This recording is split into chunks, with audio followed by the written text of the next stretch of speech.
Hey, I'm Gary Striegler, and you know, when someone asks me how's retirement going, which I always say is semi-retirement, say it's pretty good. I don't have a lot of pressure on me. I get to do a lot of interesting projects I really enjoy. This is a great example of an interesting project. Kind of a lifelong friend of my wife, who's become a very close friend of mine, has a cabin out in the woods. And he said, I want a really nice screen door. So I went out and looked at it and he said, now you don't understand. I want something that really shows your woodworking abilities. I want a very, very unique design, and I'm kind of flexible on what it's going to cost. I build a lot of screen doors, by the way, because the ones that you get at the big chain stores or about anywhere else, for one thing, they're kind of flimsy, and they're very often they're made of just fir or something, or pine. This is made out of cedar, which has a whole lot of rot resistance. It's also pretty stable. Now, truth be known, I was able to go get the cedar for this from one of the big box stores. It's kind of interesting.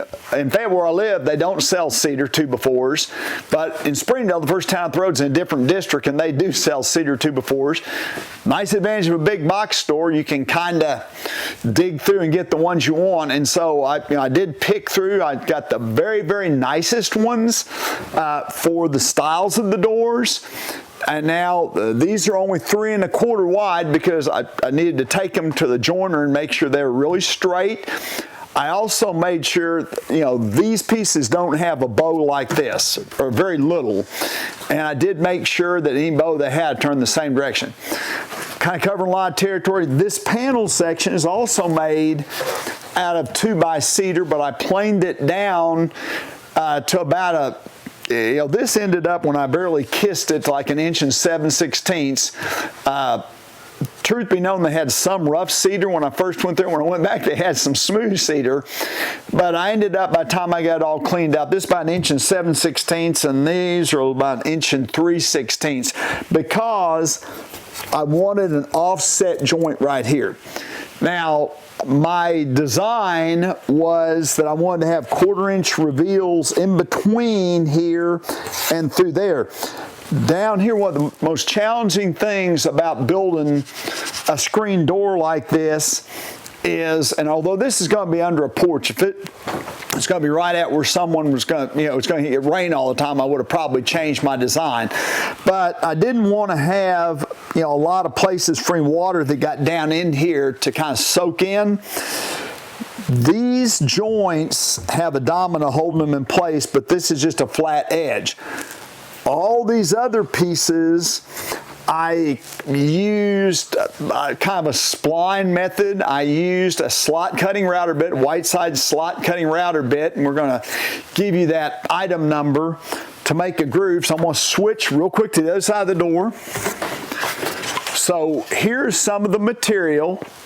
Now, what's really important is to, let me drag it back over. What's really important is that that spline is centered, but nothing's perfect. So on every one of these, I kind of marked, I don't know if you can see the X or not, but that was the side the base of the router rode on, and it's as close to center as I could get it. I'm going to really need to kind of set this thing down. I did want to point out what I used for joinery here was the Domino XL. I mean, you could do mortise and tenon if you want to. I've done some with mortise and tenon. If you just have the smaller domino, you could probably do maybe an offsetting rows from each edge or something, but the Domino XL is super nice if you can get one. All right, I'm going to set this down now. One of the things that I did do, and I'm not much of a painter, but I did lightly coat everything with sealer as I was putting it together, except for the edges where they're going to be jointed, so that all that pattern work has sealer all the way around. And what I did, this is how we created, that look, that pattern look.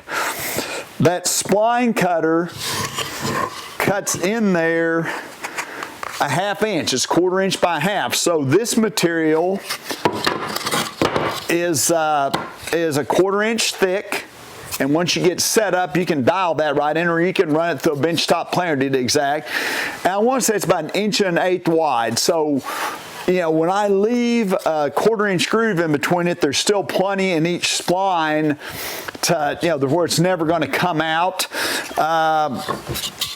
You know, again, when it's done, we're probably, you know, something like that, just about 1/8 of an inch or so. Anyhow, that's how that goes together. Now, one of the sort of challenging parts to that, if you look back on, you know, that really big angle cut, we're going to jump over in a second. I'm going to show you how I used a jig to make, because that cuts over 60 degrees. But that, I think, is part of the cool part of that pattern, is that it's, you know, it's on that dramatic angle. And again, for design purposes, I want that all sweeping up and pointing towards the end. Last thing I want to show here is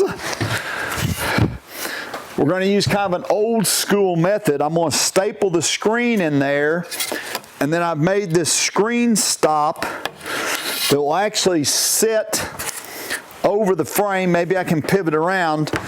You know, it's going to sit over the frame, so I don't have to be too exact, but it is, you know, the thickness to where it's exactly the thickness to where you won't see it back through there. And I may have to fine tune the one dimension a little bit, but at any rate, and I'll make that and put it on with some very fine fasteners, so that, you know, screen doors are going to get damaged. That's actually why we have that decorative panel on the bottom, so the screen doesn't get kicked out. And we will use metal screen. I don't believe in fiberglass screen because you can't stretch it tight, and fiberglass will be eaten by grasshoppers. Last thing I want to share real quick is, anytime you use fasteners on the Cedar, you want to be using stainless steel, because galvanized will eventually fail. But at any rate, this can have all kinds of applications. I've also built garden gates and all sorts of things. The only difference that I would probably do if this had been something like that, is I'd probably try and put a little bit of bevel on this, which also makes it a little more difficult, so that if any water came down that groove, it was going to come on out. But again, Cedar is beautiful. This has just got kind of a polyurethane on it. I did lay out this pattern on a piece of 1/4-inch plywood, by the way, to get to where I knew what I was going to like. And, you know, it takes some figuring and working to get all these little pieces fit in there exactly right. It literally took me half a day to do this, but that's what they asked me for, something that would challenge me and something they could be proud of when I was done.